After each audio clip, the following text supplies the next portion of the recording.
మీలో ఎంతమందికి పనసకాయ అంటే ఇష్టం? దీన్ని కట్ చేయడం ఎంతో కష్టం. ఎంత ఇష్టమైనా కానీ కట్ చేయడానికి భయపడి చాలామంది తెచ్చుకోరు, బయటే తినేస్తాం.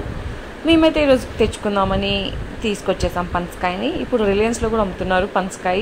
కేజీ 25 అంట. మేము తెచ్చింది అయితే 8 kgs ఉంది పనసకాయ. దీన్ని కట్ చేయడానికైతే నాకు 2 hours పట్టింది. ముందుగా చేతికి ఆముదం, కత్తికి ఆముదం అప్లై చేసేసుకోవాలి. తర్వాత ఈసారి ఈ కవర్ కూడా కట్టేసుకున్నాను, ఆముదం అప్లై చేసుకున్నా కానీ చేతికి ఏం కాకూడదని, లేదంటే బంక బంక అవుతుంది ఎంత ఆముదం రాసినా.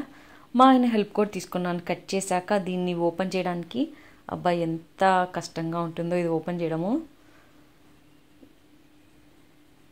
మా ఆయనకి ఎలా పట్టుకోవాలో నేర్పిస్తున్నాను. మా ఆయన ఫస్ట్ టైం వచ్చారు ఓపెన్ చేయడానికి, ఎప్పుడు చేయడు, ఎప్పుడు నేనే చేసుకుంటాను ఒక్కదాన్నే. ఈసారి చాలా పెద్దదనమాట, 8 kgs ఇది. అందుకని కష్టం అనిపించి పిలిచాను, బరువుగా బండగా ఉంటాయి. చూడండి ఎంత కష్టపడాలి. పెద్ద సైజు అయితే, కొంచెం చిన్న సైజు అయితే ఈజీగా వచ్చేస్తుంది. పెద్ద సైజు కాబట్టి ఓపెన్ చేయడం చాలా కష్టం అనిపించింది. ఇది ఓపెన్ చేయడానికి 2 hours పట్టింది కాబట్టి ముందే వంట పని అంతా ఫినిష్ చేసేసుకొని దీన్ని కట్ చేసేయడానికి కూర్చున్నాను.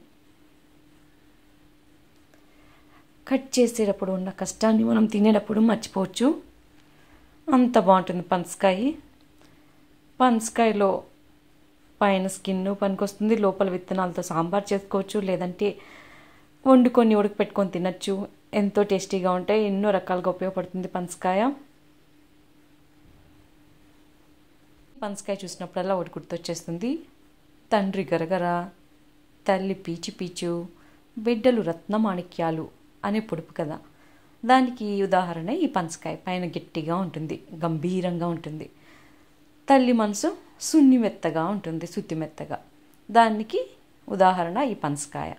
బిడ్డలు రత్నమాణిక్యాలు అంటే దీని లోపల ఉన్న సీడ్స్. ఆ సీడ్స్ కూడా చాలా ఉపయోగపడతాయి, చాలా హెల్త్ బెనిఫిట్స్ కూడా ఉంటాయంట ఈ సీడ్స్ వల్ల. ఇవి పడేయకండి, ఇవి ఉడకపెట్టుకొని తింటే చాలా మంచిది హెల్త్కి. ఇప్పుడు దీన్నంతా ఓపెన్ చేయాలి. ఇది ఒక పెద్ద టాస్క్ అనుకోండి. కట్ చేయడం ఒక టాస్క్ అయితే దీన్ని ఓపెన్ చేయడం ఇంకో పెద్ద టాస్క్. కట్ చేసేప్పుడు పడ్డ కష్టాన్ని ఇవి తినేప్పుడు మనం మర్చిపోతాం. అంత బాగుంటుంది పనసకాయ. మీలో ఎంతమందికి ఇష్టం కామెంట్ చేయండి.